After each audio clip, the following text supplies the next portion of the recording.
This is butter, and this is clarified butter.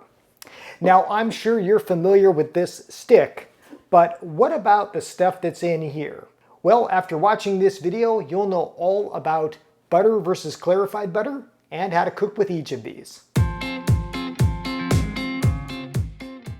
Hello and welcome to I Want to Cook. My name is Chef Matt and this channel is all about helping you be a better cook no matter your skill level. And today we are talking about butter. Now, I'm sure you're familiar with butter. If you've ever had toast or a bagel or even a pastry, you've probably spread some on. Maybe you've baked and you've put butter in it.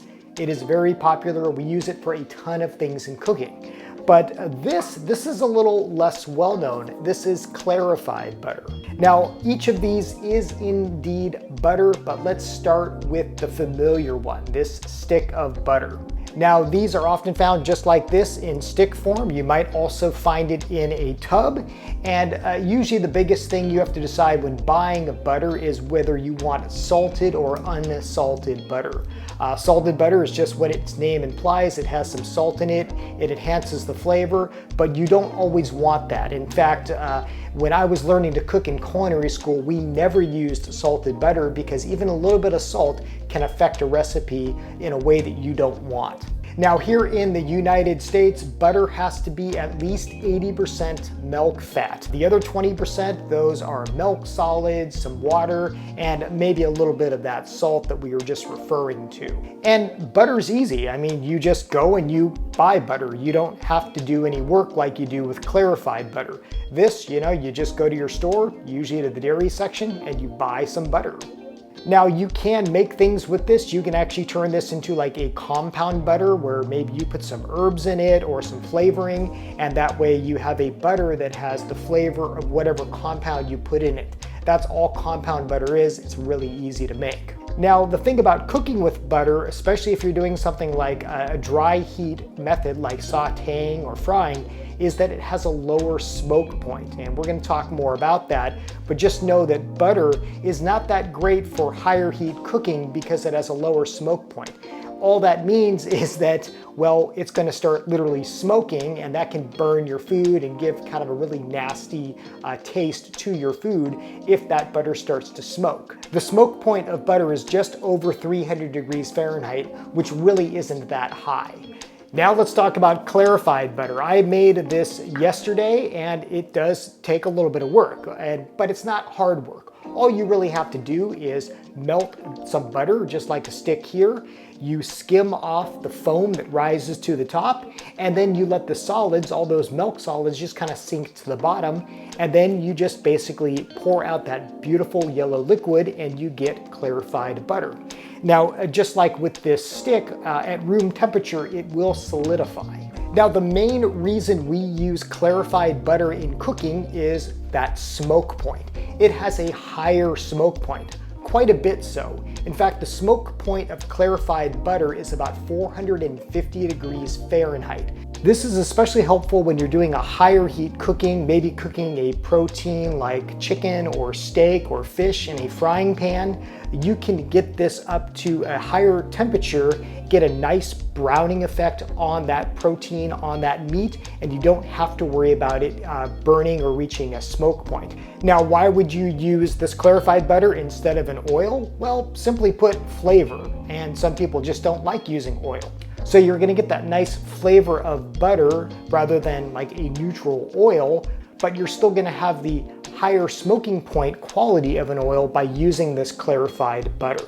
Another reason to use clarified butter versus stick butter is that this has a longer shelf life. So in your refrigerator, this might last a week or longer than just a stick of butter. And the reason is because the milk solids in this butter, those can tend to go rancid, but with clarified butter, you've gotten all those out. So all you have is just the pure milk fat. Another reason to use clarified butter is that it makes a wonderful sauce. If you've ever had lobster at a restaurant and they give you that nice golden butter to dip it in, well, that's clarified butter. And if you've ever had that, you know how wonderful it is. In addition to kind of being its own sauce, it also works really well when making other sauces, such as like a hollandaise sauce, a clarified butter that is nice and melted would work really good in that. And just like with this stick of butter, if we melt this, they will turn to liquid and then of course re-solidify once they reach room temperature or are in the refrigerator. I should also mention that both of these can be frozen. In fact, I freeze sticks of butter just to have on hand, and then, a day or two before I'm gonna need it, I take it out of the freezer.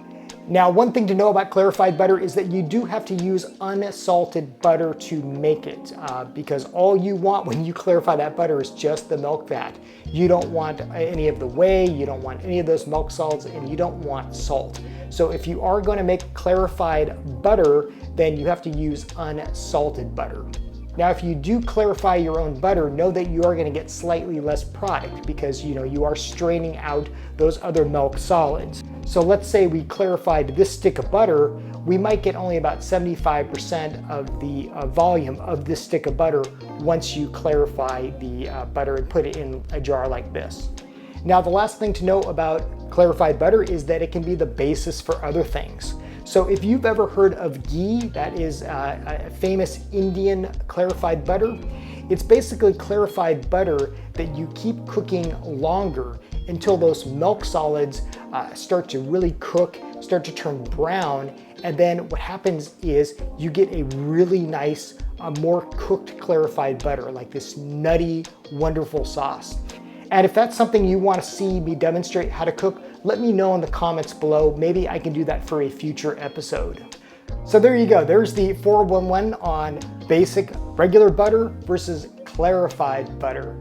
I hope you found this helpful, and as always, thank you for watching. Thank you for subscribing. If you are new to the channel, welcome. Welcome to my kitchen. I am so glad that you are here. Until next time, I hope you want to cook.